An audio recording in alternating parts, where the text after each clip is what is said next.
on their watch? Heath, okay. Hello, this is Heath. Heath, it's Gary Vaynerchuk. You're on the Ask GaryVee show with Scott Harrison. What's up, Heath? You got to be kidding me. You made it, Heath. That's awesome. You made it, brother. What's your question? Hey, first of all, thanks for Scott for his talk in Phoenix. What was it, yesterday? Man, you were a man on the move. So thanks for that. The audience was Yeah, it was yesterday, I think. By the way, that is one of the great, we have a lot of connections, Hunterdon County, New Jersey, just a lot of way we see the world, but no question, like living in the airport is also an equal connection for Scott and I. So I just got competitive that he was hustling so hard. I can't wait to go to Dubai on Sunday night. 70 flights this year. Go ahead, Heath. Yep, so super inspired by the story and the innovation that Scott has brought to the charity space. I left the corporate world at the end of the last year, have been putting in the groundwork to start up a charity myself, kind of, mid-40s, typical evolution, I know Scott doesn't like the words give back, but... just give. You want to give. I want to give.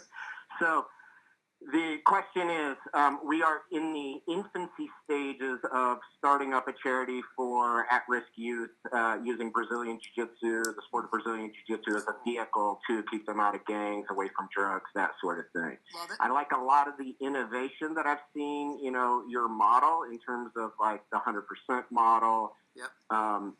Storytelling as a foundation for engaging donors and things like that. So, obviously, you've set the bar pretty high in terms of, things to implement. But what I'm interested in is, given, my shoes right now of saying, what are the highest priority things that we should focus on? And there's a team of about 3 or 4 of us right now starting this up. What are the things that we should initially focus on? To hopefully scale this thing over the next, 3 to 5 years. Sure. So 2 things come to mind. Get your business model around money down. I don't think you need to adopt the 100% model. It's incredibly difficult. Hopefully I said this from stage.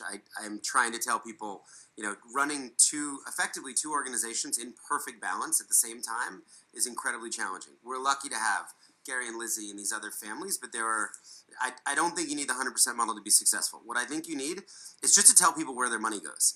We're open to a ton of value propositions.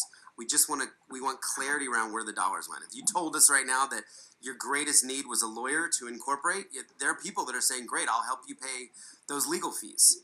And then I think the storytelling, like you've got to be out of the gate telling stories of these youth, of why your solution is effective. Give me stories where it's worked. Show me success stories. Scott, there was that viral video, Coney, like right? Yeah, the Invisible Children guys. Right? Yeah. I mean, it has a lot of other things that were going on. I don't know all the stories, so I'm going to leave it at that. But they did make, much like the Dollar Shave Club, a singular piece of. You and I have made a lot. We do too. We've got 12 or 13 million views for the spring now. So, and listen, and I hired the Coney guys to do it. You and I have a lot of videos that have gone viral. Then there's that video and the Dollar Shave Club, which went to a different level. When you start getting into tens and hundreds, they got 100. Yes, like in the first week. There's just a big difference between 100 million in 1 week on a video. It's just like me and my personal Simon Sinek, our friend. Like he's got a couple of videos. Millennial talk, right? Like I'm putting out so. Where I'm going with that, brother, is like storytelling is it, and what's amazing about the internet is you actually could be like Scott and I and just put out a lot of great stuff, which in the collective eventually creates something. Or you could be like Dollar Shave Club or Coney. Awesome. Literally one video. Listen, people try to make a viral video every day of the week. Like today, 9,000 people posted on YouTube. Yeah. Something that cost $400,000 to make, with the hope that 100 million people would watch it. But the stories matter so much. I'll say one other thing. The reason Scott has 150 or so families that are writing substantial checks to underwrite the organization is he leaned into self-awareness and a personal skill.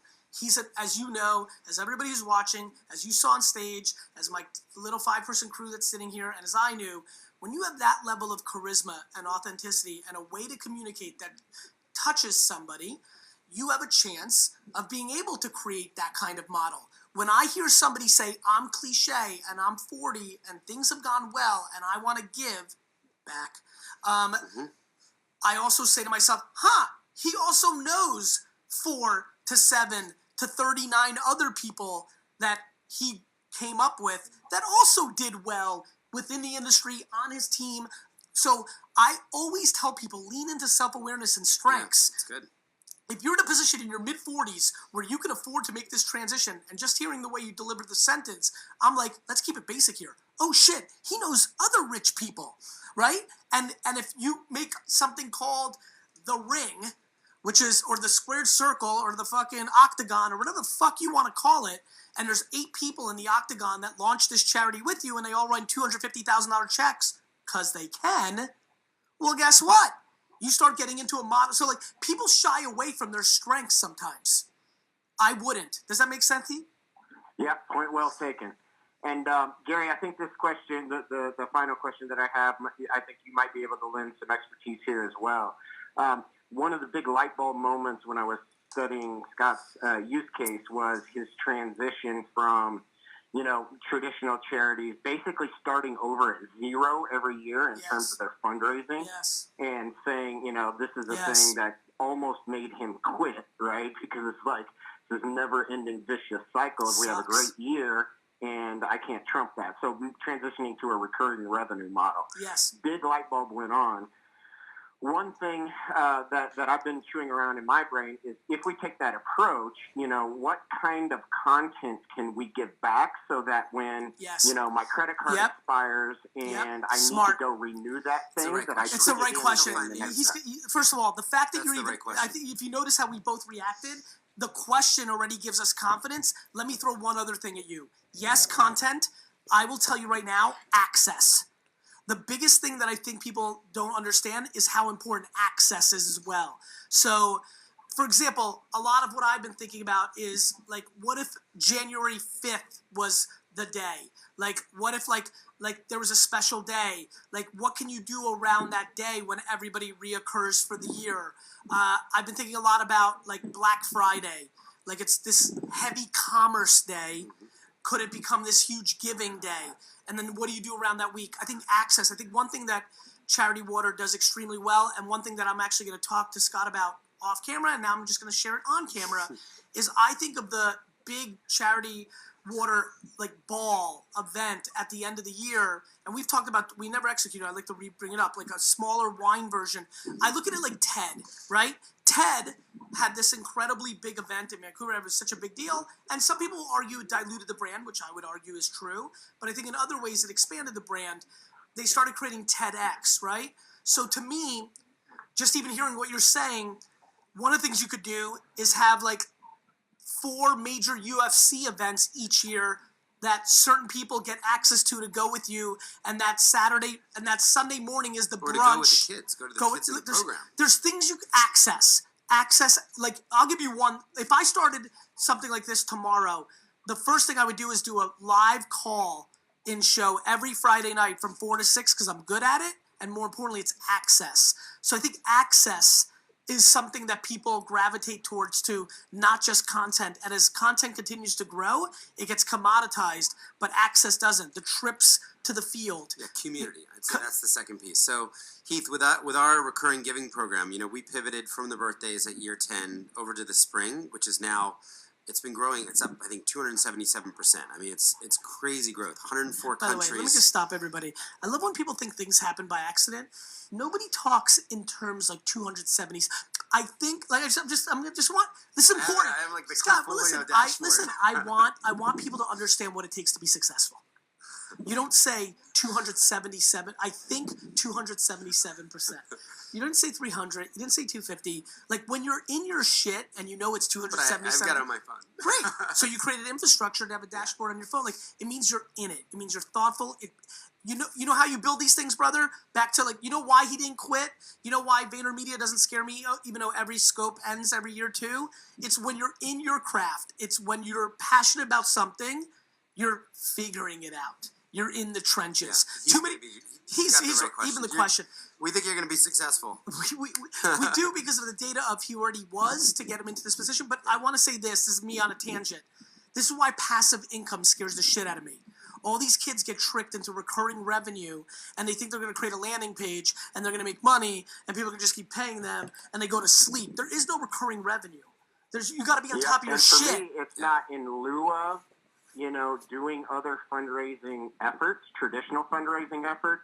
I think Scott, used a good term, which he said it just evens out the peaks and valleys so that they can better plan how they're going to scale, over a 3-year time frame as opposed to being reactive. That's right. Yeah, so our for recurring, me, the recurring revenue is one component, not Heath, our not recurring is only about right now about 11 million out of 70.